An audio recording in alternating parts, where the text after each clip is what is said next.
ఈ రాష్ట్రంలో డబ్బులు లేవు అని మాట్లాడుతున్నారు. డబ్బులు లేకపోతే 20,000 కోట్లతోని హెచ్ఎండిఏలో టెండర్లు ఎట్లా పిలుస్తున్నావు? 15,000 కోట్లతోని Hyderabad metro water works HMWS లో టెండర్లు ఎట్లా పిలుస్తున్నావు?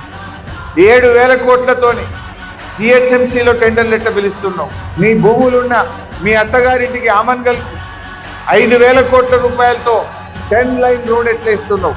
10 లైన్స్ రోడ్ వేస్తున్న ఆమన్గల్ కల్వకుర్తి ఫ్యూచర్ సిటీ పేరు మీద 5,000 కోట్లతో రోడ్ వేస్తున్నావు. మరి నిరుద్యోగ భృతి ఇవ్వమంటే డబ్బులు లేవంటాం, రైతు బంధు అడిగితే డబ్బులు లేవంటాం, ఉద్యోగులు మా డిఏలు ఇవ్వండి, మా పిఆర్సీ ఇవ్వండి, రిటైర్డ్ ఉద్యోగులకు ఇవ్వమంటే డబ్బులు లేవంటాం.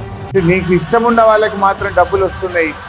రైతులు అడిగితే, పేదలు అడిగితే, మహిళలు అడిగితే వాళ్ళకి మాత్రం డబ్బులు లేవని ఇలా ముఖం చాటేస్తున్నాం. ప్రజలు గమనిస్తున్నారు. సో రైతాంగం ఎక్కడికక్కడ వానకాలం రైతు బంధు డబ్బులు ఇవ్వాలని, యాసంగి రైతు బంధు అందరికీ ఇవ్వాలని, రుణమాఫీ ప్రతి రైతుకు 2 లక్షల మీద ఉన్న వాళ్ళకు కూడా 2 లక్షల రుణమాఫీ చేయాలని మీరు ఎక్కడికక్కడ నిలదీయండి. ఈ ప్రభుత్వాన్ని బీఆర్ఎస్ ఇచ్చిపెట్టదు. సంపూర్ణ రుణమాఫీ అయ్యేదాకా కాంగ్రెస్ పార్టీ వెంట పడుతూనే ఉంటాం, ప్రశ్నిస్తూనే ఉంటాం, రైతుల పక్షాన ఈ కాంగ్రెస్ను నిలదీస్తూనే ఉంటాం.